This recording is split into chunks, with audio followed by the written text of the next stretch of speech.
I'm Dave Lokes. I run strategy for Bluecore. I feel like I've learned a lot in my career, and the opportunity to help a lot of retailers versus just one retailer was the attraction for moving from the brand side to the vendor side. So if you're using click-based attribution, particularly last click attribution, you're going to be using the least incremental source of that order. So optimizing on profit is a key opportunity to help us drive the growth of the business, because the more profit we drive as marketing leaders, it's very flattering to look at the performance of your prospecting campaigns when you have customers mixed in there, because as we said before, customers are going to click and have a higher percentage of attributed revenues. The biggest problem is that you're spending money on customers that would have bought anyways. And then lastly, don't have a persistent, rigorous and testing regime. There has to be some balance there. This is my perception of the retail industry since crossing over to the vendor side. There aren't enough people who are pushing the envelope around discovery.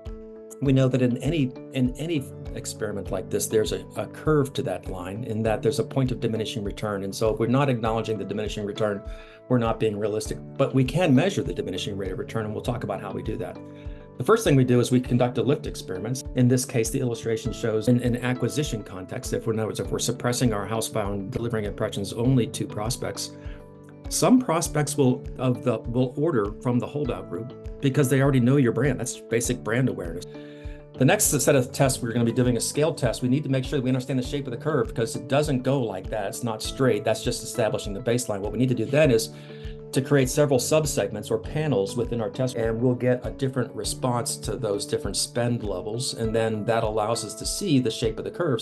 But the point is that if you can create 2 or 3 scale tests, you begin to get a pretty good feel for what the shape of the curve is and where the efficiency frontier is, so where to stop spending.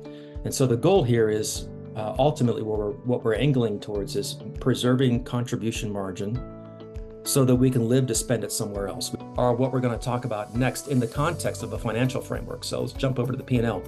Normally, if I were to show you a more full, elaborate P&L, I would have the number of customers are in my house file. What is my 12-month buyer file? But you get the idea. You have more customers that bought last year. You're trying to retain as many as you can. This year, they become buyers.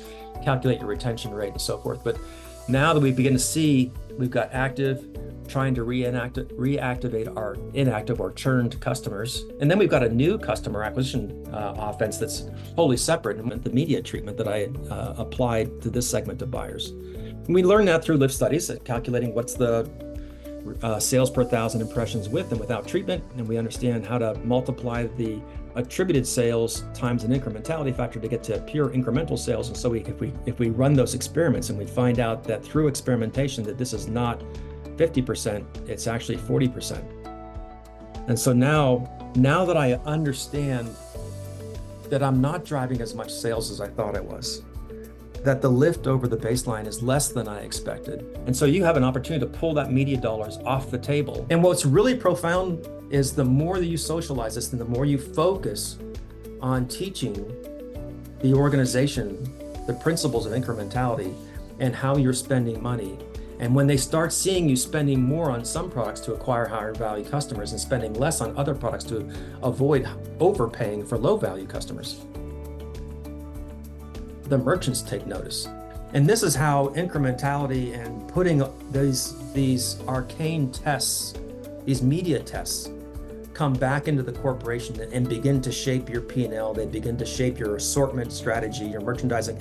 They begin to shape your brand strategy, because as your merchandise begins to morph, you've got to follow a brand strategy that supports that.